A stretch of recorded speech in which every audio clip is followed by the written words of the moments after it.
ప్రముఖ Telugu news channel tea న్యూస్లో పనిచేస్తున్న యాంకర్ స్వేచ్ఛ ఓటార్కర్ శుక్రవారం ఆత్మహత్య చేసుకోవటం ఇప్పుడు సంచలనంగా మారింది.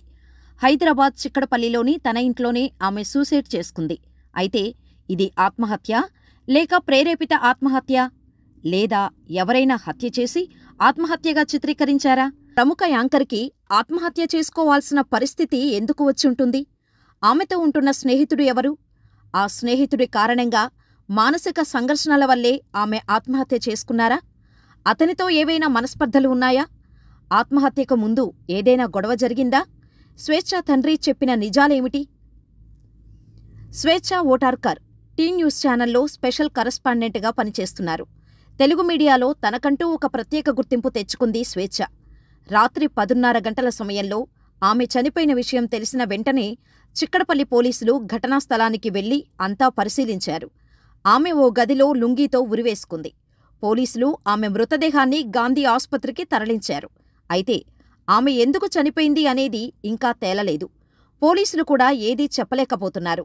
ఈ మరణం వెనుక కుటుంబ సమస్యలు ఉండవచ్చని అనుమానిస్తున్నారు. చిక్కడపల్లి ఇన్స్పెక్టర్ రాజునాయక్ నేతృత్వంలో దర్యాప్తు జరుగుతోంది. అనుమానాస్పద మరణంగా ఎఫ్ఐఆర్ నమోదు చేశారు పోలీసులు.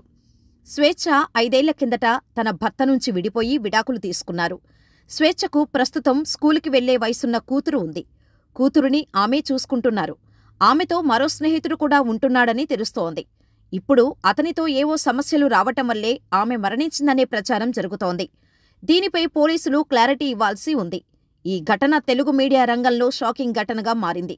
ఆమె మరణం వెనుక గల కారణాలను తెలుసుకునేందుకు పోలీసులు దర్యాప్తు చేస్తున్నారు. కాగా స్వేచ్ఛ తల్లిదండ్రులు రామ్నగర్లో నివాసముంటున్నారు. స్వేచ్ఛ తండ్రి శంకర్ ఉమ్మడి ఏపీలో పీడీఎస్యు రాష్ట్ర అధ్యక్షుడిగా పనిచేశారు. తల్లి శ్రీదేవి చైతన్య మహిళా సంఘంలో పనిచేస్తున్నారు. స్వేచ్ఛ తల్లి ఇచ్చిన ఫిర్యాదు మేరకు కేసు నమోదు చేసుకుని దర్యాప్తు చేస్తున్నారు పోలీసులు. స్వేచ్ఛకు భర్తతో విభేదాలు రావటంతో 5 ఏళ్ల క్రితం భర్తతో విడాకులు తీసుకున్నారు. ఆ తర్వాత స్వేచ్ఛనే కూతురుని చూసుకుంటోంది. భర్త నుంచి విడిపోయాక స్వేచ్ఛ పూర్ణచంద్రరావు అనే వ్యక్తితో కలిసి ఉంటోంది. ఆమె ఫేస్బుక్ పేజీ పేరు సైతం స్వేచ్ఛ పూర్ణచంద్రగా మార్చుకుంది. అయితే కొన్నాళ్లుగా వీళ్ల మధ్య విభేదాలు నడుస్తున్నట్టు పోలీసుల ప్రాథమిక విచారణలో తేలింది. స్వేచ్ఛ తల్లిదండ్రులు ఇచ్చిన స్టేట్మెంట్ చూస్తే స్వేచ్ఛ చావుకు పూర్ణచంద్రే కారణమని తెలుస్తోంది. స్వేచ్ఛ తండ్రి తాజాగా తన కూతురి ఆత్మహత్య ఘటనపై స్పందిస్తూ తన కూతురు ఇలా చేసుకోవటానికి కారణం పూర్ణచంద్రరావు అనే వ్యక్తి కారణమని ఆరోపించారు. గత కొన్ని రోజులు వారిద్దరూ కలిసే ఉంటున్నారని తెలిపారు. ఇద్దరూ సహజీవనం చేస్తున్నారని ఆయన అన్నారు. పెళ్లికి మాత్రం నిరాకరించాడని, ఆ విషయంలోనే తన కూతురు మనస్తాపం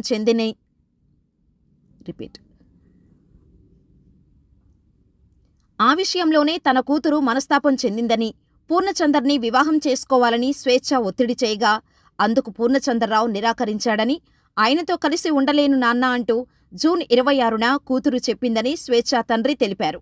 అతన్ని కఠినంగా శిక్షించాలని స్వేచ్ఛ తండ్రి కన్నీటి పర్యంతమయ్యారు. ఈ విషయంలోనే ఆమె మనస్తాపం చెంది బలవన్మరణానికి పాల్పడి ఉండొచ్చని పోలీసులు భావిస్తున్నారు. ఘటన తర్వాత నుంచి పూర్ణచంద్రరావు ఫోన్ స్విచ్ ఆఫ్ వస్తోంది. అజ్ఞాతంలో ఉన్న అతన్ని ఆచూకీ కనుగొనేందుకు పోలీసులు ప్రయత్నిస్తున్నారు. పోస్టుమార్టం నిమిత్తం ఆమె మృతదేహానికి గాంధీ ఆసుపత్రికి తరలించారు. పోస్టుమార్టం నిమిత్తం ఆమె మృతదేహాన్ని గాంధీ ఆసుపత్రికి తరలించారు. స్వేచ్ఛ మృతి పట్ల పలువురు జర్నలిస్టులు తీవ్ర దిగ్భ్రాంతి వ్యక్తం చేస్తున్నారు.